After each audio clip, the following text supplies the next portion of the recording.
I'm Lisa Capala, and you're watching Where's Wilmington here on WCTV, but then you know that. Today, I'm very excited to have my guest, Amy Besonen, in the studio with us. She's from Body Therapies, and we're going to talk about stress and how we can use therapies, different therapies out there, massage specifically we're going to talk about today, to alleviate some of that stress that all of us human beings seem to have as an enemy. So thank you for being with us, Amy. Thank you for having me. Lynn, before we get started into the bigger scope of really what covers massage therapy and the body work that you do, let's backtrack and talk a little bit how you got into the field. Receiving massage. I just Really? fell in love with it, and it was an incredible experience to help take away some pain and really help me connect with my body again. Excellent. How long have you been doing what you're doing? 10 years. Wow, that's a long time. So how does one become a massage therapist? There are schools in the area. Where I went was the Muscular Therapy Institute in Cambridge. Okay, how long does it take? Schools are anywhere from a year to 2 years in the area. Mine was about a 2-year program. During that period of time, you learn all the different kinds of massage, and then do you take some kind of test and certification type of thing? There's a national certification. Okay. That's what you take as a test. And do you need to keep your credits up every year, something like that? Yep, they ask you to do continuing education every year. Okay, and that's good because I would imagine in your field there's always changes. Yes. Right? Yes. Tell me a little bit about what your corporation, company, business, salon, studio, spa is and why it's designed the way it is. We do relaxation and therapeutic massage there. Therapeutic massage, people come in for chronic pain and injury. It's mostly just a massage office. We don't do anything else there. We do it great, we do it well. That's all that we want to do there. Excellent. One-stop shopping for that and that only. When someone is looking for a massage therapist, what would you advise them to consider as far as choosing who's best for them? You do want to look for someone who's licensed, nationally certified. I often compare a massage therapist to a hairdresser in that you have to find someone that works for you. Right. You have to make that connection. It's very personal as well. Okay. And I know that for folks who haven't been to a massage, can you talk a little bit about what we wear and what to expect and how to know how to book the massage? Yeah. You definitely want to wear comfortable clothing because you're going to be taking it off. It's a very conservative environment. You'll fill out a health history form so we know what's going on with your body, what you're looking for. You're given the privacy to undress. And I mostly say comfortable clothing because at the end of the massage you might have some lotions or oils on your skin, so it's not as fun to put on a suit. Right. Or tights or things like that. Right, after you've had a nice relaxing Exactly. massage. Okay, so we're going to look and see if the person is licensed and certified. Yep. Obviously, we're going to see if we connect with them. Yes. About how long is a massage session, or are there different types that take longer? Massage runs typically for a half hour, or hour and a half. The hour is probably the most common. We can get to full body. It's a good length of time for someone to really be able to relax. We have the half hours for when people have to come in quickly to focus on one area and kind of get on their way. Okay. Now you are calling this a therapy, meaning that it would have some role in the healing process, I would guess, of different things. Let's talk a little bit about some of the contraindications. Are there folks who shouldn't have a massage? Absolutely. And that's what we go over when we take the health history. It's important to understand contraindications. Sometimes it's very local. Somebody could have a cut. And we just avoid that area. Where some people have general contraindications where we can't touch their body at all. And that example would be somebody with a fever or a systemic infection. Their body is working so hard to fight what's going on, we don't want to get anything else going. Okay, so if someone had any concerns like that, they would need to bring a notice from their doctor? Really only a notice if we need one. So some contraindications are so small, like a cut or avoiding a small area. We'll let you know if you need to get medical clearance. Okay, and obviously the larger health concerns that involve maybe the circulatory system, I would guess diabetes, or larger chronic illnesses, that's something that you would want to work out with the doctor as well? Absolutely. Okay, so someone's had a massage, and I know afterwards they always say you have to drink a lot of water. Yes. Can you tell me about why that's important, other than that we all need water to survive and live and have great skin and all that good stuff? Absolutely. Why is it really important after you have a massage to drink water, and how much are you supposed to have? When you get massage, and we're working with the tissues, we're releasing toxins, waste products from the muscle tissues, and that gets deposited in your bloodstream. And the way that you excrete that from your body is by drinking a lot. And you want to drink at least a good 8-ounce glass when you're done, and probably a little bit more later in the day. Okay, let's say you don't do that. Is something bad going to happen, or does it ruin the replenishing effects, if you will, of the massage if you do that? It won't ruin all the effects of massage. There's a lot of things people get from massage, but as far as the toxins getting released from your body, they will so much, more easily get released if you're drinking water. Okay, so that's kind of your part of the process if Yes. you're the recipient. Yeah. All right, how often can you have massage? Is this something you could do every day if you had the time and money and energy to do so? Absolutely. Really? Most people don't. Right, well, for the obvious reasons. Yes. Some people come in weekly, once a week. Often we see this if they're dealing with an injury that we need to see them several times close together to resolve, and then we'll start to have them come in every 2 weeks, every 3 weeks. It really depends on what they're dealing with and why they're coming. Okay. What kinds of reasons do people come for? People come to relax. Right. That's a big one. Right. People are really, really stressed these days, and they come to reconnect with their body and relax. I would say most people in our office, our clients, come in because they're dealing with some kind of chronic pain or injury, neck and shoulder tension from shoveling. Oh, after a snowstorm is a great time for us. We're very busy. I can imagine. And that's why they come. Okay, so to alleviate pain. Alleviate pain. Do you think we'll ever see the day when insurance companies will cover this kind of treatment as a benefit? Absolutely. Really? I think so. Because I'm sure when you first started, there wasn't much of that. It's beginning to happen. I would say it's far and few between for those who have coverage, but it's getting there. Really? Yeah. Do you think the insurance companies look at it as a preventative thing? In my opinion, if you could get the stress level low enough and keep it there, that would be the best thing to do. What's your take on that? They don't all look at it preventatively at this point, but they need to, and they will. Do you think it's preventative yourself? Oh, absolutely. I can give you a perfect example is our runners, our marathoners. Injuries happen when tension builds and builds and builds, and part of massage is releasing that tension so that injuries don't happen. Wow, that's pretty amazing. Absolutely. Now, you mentioned earlier when you were discussing the mind-body connection. That's a pretty broad term, and we hear it thrown around a lot. We do. Can you just give me what your particular philosophy is on the mind-body connection? We only have 5 or 10 more minutes to do it, but can you give me the basics of to stress, what you think the mind-body connection is? Okay, I think it's important to understand what stress is because that's what interrupts that mind-body connection. So we'll start there. Stress is not a bad thing. When you run into a stressful situation, your body releases hormones that allow you to deal with that stressful situation. It makes you quicker, it makes you stronger. What should happen though is that stress should go away and that rush of hormones should decline. So like adrenaline, the flight or fight response. It should that we all know decline. about. And the problem is that people are stressed all the time and you don't get that decline of hormones. And this leads to 6 states for people. They have problems digestively. People with a lot of stress have a higher risk of heart disease. It depresses your immune system. This is what you hear about when people are stressed all the time. They're sick, they're not healthy. So what massage does is it induces a relaxation response, and you get this rise of hormones that help relax you. Endorphins, serotonin, they're pain relievers, and mood enhancers. And this is how it calms you down and it brings you back to reconnect to your body. Does that help? Yes. Okay. How exactly does massage do that? How does the process of someone just moving your muscles around make that happen? It is the experience in the massage room. It's quiet, it's slow. People get rid of what's going on for them day to day, and they're focusing on themselves, which they never do. Right. And they're able to connect, see how their body is feeling, and focus on that.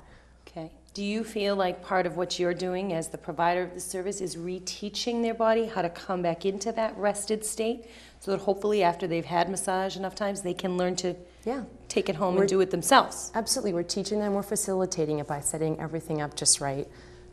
And we encourage our clients to go home and do exercises that will help maintain what we've created in our office. What do you get as the biggest misconception about massage therapy, or what do you hear as a question asked most often by folks that contact you? A lot of people say that they hear it hurts. Really? Because when you deal with the injury work and the pain work, it can be deeper pressure work. And there might be a little discomfort with it. It should be that discomfort that it hurts, but it feels good. You shouldn't have to, bite on a bullet to get through it. But some people's experiences are like that out there, and it should not be painful at all. So if you experience any kind of pain, maybe you need to reevaluate where you're going. Absolutely. Who you're seeing. Absolutely. Are there different types of massage? You go in and you look at the spa menu and it says Swedish massage and pressure point massage. Do you break your massages down into different categories that way?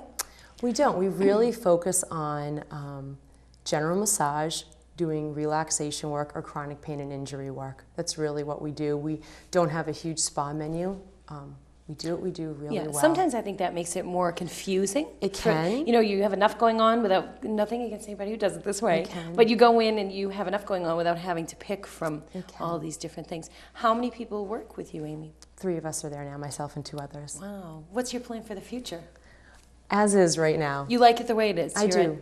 I had a small, equilibrium. I've been doing this for 9 years. I've had the practice, and when I first started it was smaller, and it's going great now. Excellent. Do you do private massage outside of the studio? Would someone be able to contact you to do it in their home if they needed to? We do home visits. Really? Yes, we do. Yeah. Now, when that happens, what goes on? Do you have to bring your table and all of that? How does that work? It's not bad. Everything is very portable. Our table, radio, sheets.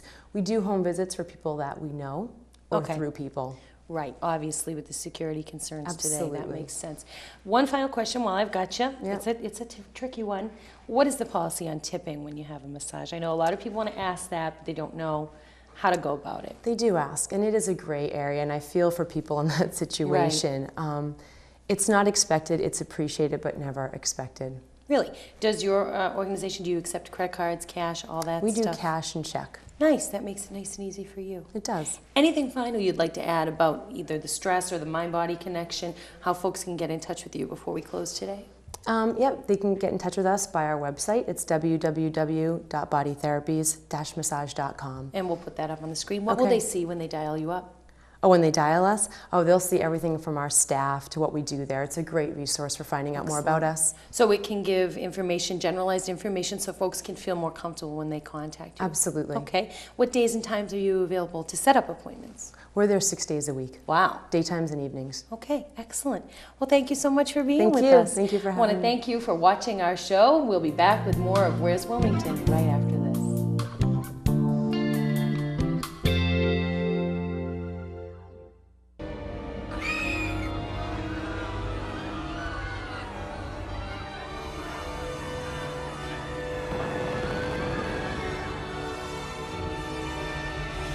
Aren't you gonna kiss me?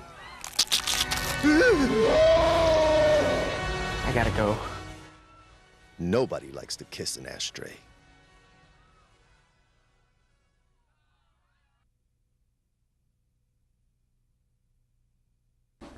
Hello, I'm Rebecca Lodato from Troop 1799, and you're watching WCTV, Wilmington Community Television. Hello and welcome back to Where's Wilmington. I'm Lisa Capalla, and this is the second half of our program where we talk to local residents about what's going on in the town. And with us we have Quincy Vale. He is from Powerhouse, and he's going to talk to us about how to make your home a little bit greener for the environment. Thanks for being with us. Real pleasure to be here, Lisa. Great. Thank you very much. Tell me how you got the name Powerhouse for your company first. Well, it was one of those epiphany moments. I can't say it was in the shower, but it was probably near there. I was starting this company. These are houses that we build and design that generate their own power. And so I was thinking, well, it's a house that generates its own power, Powerhouse. And checked with the Secretary of State to see if the name was available, and it was. So we reserved it, and we've been Powerhouse Enterprises Incorporated ever since. Excellent. And when did you begin the business? We were founded in 2003, Okay. so it's been about 3.5 years now. Okay. So when we say Powerhouse, you're talking about design, construct, but your end is more the design end. We are, I should back up a little bit, we actually are an integrated energy services company. So there's a large amount of project consulting that goes on and power procurement that goes on as well. But we're going to focus, I think, primarily on the residential construction. Right. There we are a design and construction management, construction facilitation firm. We're not the builders, but we will design a single-family house or a multi-family house, whatever the project might be, and make sure that it gets built the right way. And the end result is a structure that's enormously energy efficient, creates some or all of its own power from indigenous resources, from renewable resources, and is a highly green building as well. Okay, so that all sounds very nice and environmentally lovely, but what are the financial advantages, or are there any, over the long term of doing it your way rather than the traditional way we've all been building houses for the past, I don't know, 100 or so years? Sure. Well, it's a great question. First of all, we take advantage of the efficiencies to be found by modular home building companies. We licensed, and we currently have 2 different modular home building companies that are licensed to build to our specs and to our design. So they are generally more cost effective than building on site, and you have a higher quality. What we're doing is taking those cost savings and putting them back into the house. So we're actually not saving money, but we're finding that we're very cost competitive with quality site-built construction. So we're not raising the cost, but we are comparable. Then our base design is to cut the operating costs associated with energy uses by about 80% from energy code. So depending on what you use for the cost of energy, right now probably $11 or $12 for a million BTUs, and in Boston, for a typical house of about 2,500 square feet, we are saving the folks who live in our house and pay the energy bills a couple $1,000s a year. Wow. Then you have the longer term benefits from reduced impacts to your health from the healthy home stuff. And there's starting to be a lot of evidence nationwide that greenhouses actually hold their market value better, and that people are demanding them in places where they've had programs for a long time now in California and in Texas. The Appraisal Institute of Chicago has started to do some econometric studies and has actually found a higher return to equity from energy efficient houses than from typical houses. So those are 2 really great points. You get more bang for your buck over the long haul, and it's better for the environment. In terms of bells and whistles specifics, are you talking about solar panels here? Or are we talking about going far beyond the realm of that? Well, solar panels are basically standard. Okay. That's why we're called Powerhouse. I suppose in a specific situation, if solar panels wouldn't work for some reason, like you were, under a cliff or behind another tall building, we would do something else. Ground source heat pump, a wind turbine. But basically every house we've done so far, we've specified solar hot water systems for heating and solar photovoltaic systems for electricity production. Okay, how does this really help the environment? Yes, you're using less resources, I would imagine, to get the job done, and it's more efficient. But how does it really overall, big picture, affect everybody? Well, in big picture, at least in the United States, buildings account for something like 35 to 39% of global carbon emissions. So if you can reduce the size of the building and its environmental footprint, we can help to mitigate and reduce the increasing impacts from global warming. Also, there's the local emissions associated with if you're combusting something on site in your house, obviously that's going up your chimney and it's going into the local neighborhood. So we're improving the local air quality. And the sustainable use of resources, recycling, and other kinds of materials reduces the impact on the natural environment by using things more economically and efficiently. Okay, so I'm sure somebody watching this is thinking, well, that all sounds marvelous, but what is the bottom line? What's the difference in what it would take to use the designs that you create and then construct rather than just buying a straight out house that's already made? Well, it's like anything. It depends. The answer depends, right? Right. You can build cheaper. You can build more expensively. We are basically on par with quality suburban construction, like anything that's going on around here, where you see houses that are going up in Wilmington with the 2 and 3 car garages, the colonials, with the faux brick fronts and everything else. Those are probably around $200 a square foot total project cost. That's exactly where we are. So there isn't that type of expected cross premium. What we're trying to do is make the green, architect designed, very nice houses, which generally have been limited to people with significant financial resources that have hired their own architect, hired their own engineer, done a custom green house by using the system that we are, by pre-specifying and pre-designing and pre-engineering, and then basically having these things produced in a factory where you get some economies of scale and scope with efficient production by people who know what they're doing, who do it every single day. They come in and punch a clock, and they have inspectors walking around making sure they're doing it the right way. We're cutting out a lot of those incremental costs so that at the end of the day, that high quality house is comparable in cost, not higher cost, just comparable in cost to the quality construction that's going on outside in our neighborhoods. Okay. When you first began in 2003, Yes. did you find resistance to what you're doing? Were people like, this is only going to work in California, we're not granola crunchy here? Did you get any of that? Not resistance, but there was some doubt as to the size of the market. there's no doubt anymore. Everybody gets it right now. In the 3 years since we've been doing this, we've seen oil costs skyrocket, natural gas costs skyrocket, and increasing attention to global warming and the global environment, as well as all the political entanglements that our energy supply gets our country involved in. And everyone's now thinking there's got to be a better way. Right. And we come out and say, now we have a track record, we've done houses, we've done these projects, here we are, here's what we're doing. And people are saying, well, now I get it. And I'd like one of those too. So the marketplace for us has, whereas folks thought it was neat and thought there was a small market that would want that, the granola types and Right. the early adopters, now basically when we talk to folks, everyone understands what we're doing and thinks it's a great idea. Now, when I was coming up in the 80s, we had a few solar homes. I think you could see one, you'd point to, maybe Sure. two.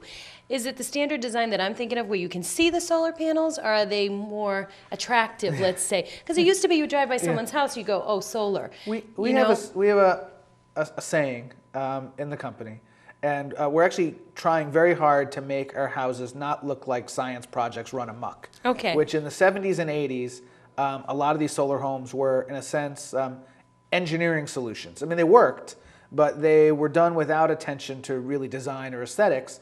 It was an engineer putting a bunch of pieces on here and saying, well, we need this big glass front here, we need this solar aperture there, we need to arrange these things. And it looked like a science experiment. Right.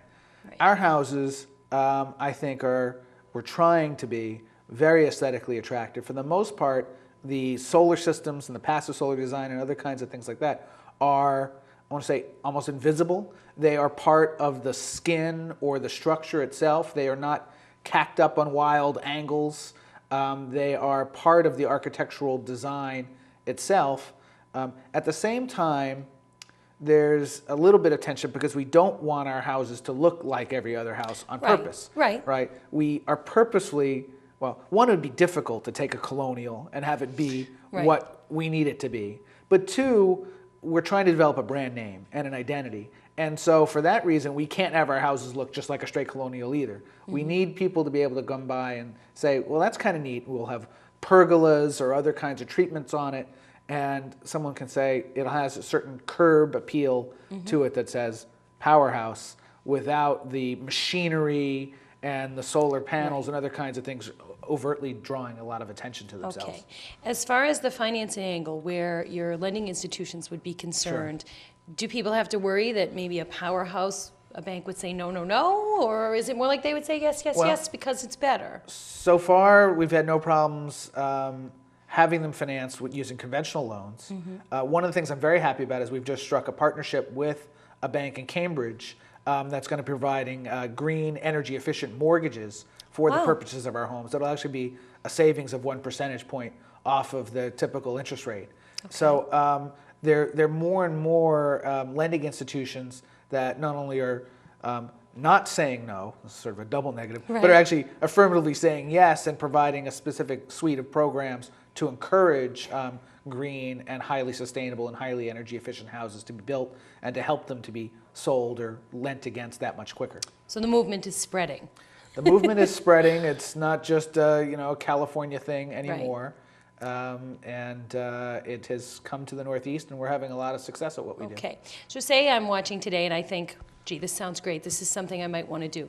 What would be the steps I'd need to take to get my ducks in a row so that I could see if this would be feasible for me? How would I go about figuring that out? Well, for the most part, you have to own some land. Okay. We're not in the business of helping people to find a buildable lot. They've got to come to us. After that, they can contact us or call us. Find us on the website. We're at powerhouse-enterprises.com. And we'll put that on the screen for thank you everybody very much. so they can look at that. And we get contacted all the time, whether by email or with phone calls, for people asking just that question: how do I get started? And it starts with having the buildable site, and then we would generally come on board as through the design phase and help work out what's the design. Depends on what the program, what's called the program. How many bedrooms do you need? What do you need to use the house for? How large does it need to be? We're not trying to build a big house. We're trying to build a house that's really right-sized for the way it's going to be used. Okay, so then the obvious question would be, how much land minimum do you need to build a powerhouse greenhouse? Well, Minimum, you'd need an acre and a no, half? well, I that's don't know. dependent on local zoning requirements. I mean, Okay. either if you have a legal lot, you have a legal lot. Okay. If you don't have a legal lot and you can get a variance, then do that. Okay, so your first step would be to make sure you go through the proper channels with your town to make sure the land is okay, that it's zonable for what you need. Then we could come to you. That's right. Okay. That's pretty much right. Obviously, we can't help people to build a house in a place where a house wouldn't be lawful to build. Right, of course. You know, And it's that's sort not of a your problem to non-starter. worry about. Yep. Okay, what if someone's saying, gee, I already have my house built, but I'd like to maybe make it more powerhouse-esque. Yeah. Can you do that yet? We've had to make a decision that we can't really be everything to everyone, and we're primarily focused on new construction. Okay. I mentioned before that we do have a significant consulting practice, but that's not for individual homeowners. The projects we're involved in are large multifamily affordable housing developments with some of the major developers of affordable housing throughout the Commonwealth and the country. These old mill rehab reuse projects and industrial types of buildings where there's a lot more degrees of freedom. Okay. When you get into a residence, it's every house is different.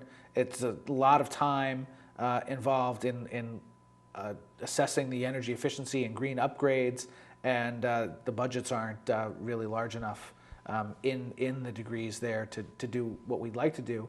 The new construction is much simpler for achieving a green, energy efficient outcome at the end of the day. Wow. So it sounds like you really love what you do. I'm very pleased with what I do. It's a culmination of a lot of different trends Right. that I've been pursuing, and it brings together engineering, it brings together law, it brings together business, obviously dealing with people of all different types and trying to do something which is going to have a great outcome. Right. In terms of what we're doing with this world and the world my kids and grandkids are going to grow You up can in. feel really good about what you're doing. Well, it keeps me going every single day. Excellent. Anything final you'd like our viewers to know today while you're here? Anything you want to tell them? Other than if they're interested in some new greenhouse or any other kind of project that would fit our portfolio, please give us a call. Okay. I believe that they'll put the contact information on the screen. Excellent. So Quincy Vale from Powerhouse, great to have you. Thank you Thanks very for much. what you're doing to Real make pleasure the to world be a here. nicer place. And I want to thank you for watching Where's Wilmington. And remember, the next time someone asks you, where's Wilmington, you tell them right here on WCTV. Thanks for watching.